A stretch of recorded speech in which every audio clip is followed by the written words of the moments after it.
गोदावरी नदी के तट पर सेलम नाम का एक वृक्ष था। उस वृक्ष पर कई पक्षी निवास करते थे। दिन में वे भोजन की तलाश में खेत खलिहानों में जाया करते थे और संध्या काल को पेड़ पर स्थित अपने अपने घोंसलों में लौट आते। यही उनकी दिनचर्या थी। एक दिन जराद्रौ नाम का एक अंधा गिद्ध वहां आया। वह वृद्ध हो चला था। पक्षियों ने दयावश उसे वृक्ष के कोटर में आश्रय दे दिया। पक्षी जब भोजन की तलाश में जाते तो गिद्ध उसके लिए भोजन भी ले आते। बदले में वह उनके बच्चों की देखभाल किया करता था। इस तरह गिद्ध को बिना श्रम आहार प्राप्त हो जाता था और पक्षी भी अपने बच्चों की तरफ से निश्चिंत होकर भोजन की तलाश में दूर दूर तक जा पाते थे। सुख चैन से पक्षियों और गिद्ध के दिन व्यतीत हो रहे थे।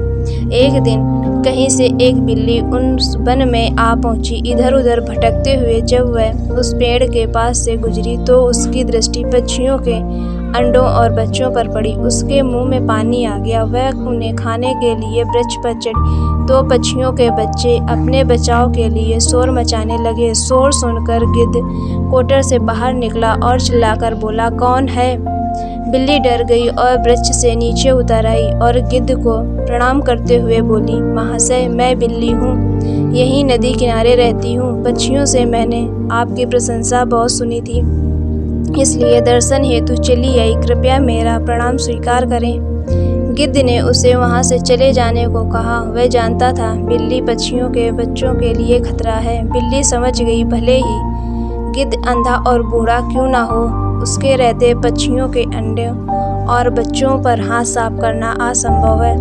वह किसी तरह अपनी चिकनी चुपड़ी बातों से उसे विश्वास में लाने का प्रयास करने लगी। वह बोली, महाशय, मैं जानती हूँ कि आपको मुझ पर संदेह है। आपको लगता है कि मैं पक्षियों के बच्चों को अपना आहार बना लूँगी, किंतु विश्वास करें, ऐसा नहीं है। एक दिन एक महात्मा से मिलने के बाद मैंने मांस खाना छोड़ दिया है। मैं पूर्णतया शाकाहारी बन गई हूँ और अपना समय धर्म कर्म की बातों और कार्यों में लगाती हूँ। आपकी प्रशंसा सुनकर आपके सानिध्य में कुछ व्यतीत करने का विचार करके आपके पास आई हूँ। कृपया मुझे अपने सानिध्य में रख लें। गिद्ध उसके चिकनी चुपड़ी बातों में आ गया और उस पर विश्वास कर बैठा।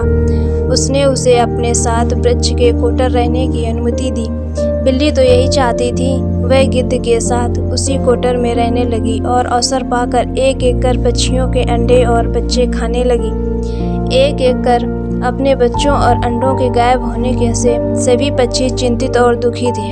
एक दिन सबने इसकी पड़ताल करने की ठानी। जैसे ही बिल्ली को इस बात का अंदेशा हुआ, वह कोटर छोड़कर भाग गई। इधर पड़ताल करते हुए पक्षियों ने जब वृक्ष के कोटर में झांका तो उन्हें वहां ढेर सारे पंख पड़े हुए दिखाई पड़े। उन्हें लगा गिद्ध ने ही उनके बच्चों को खा लिया है। वे सभी आक्रोश में आ गए और चोंच मार मार कर बूढ़े गिद्ध का काम तमाम कर दिया। बिल्ली पर विश्वास कर बेचारा गिद्ध व्यर्थ में ही मारा गया और अपने प्राणों से हाथ धो बैठा।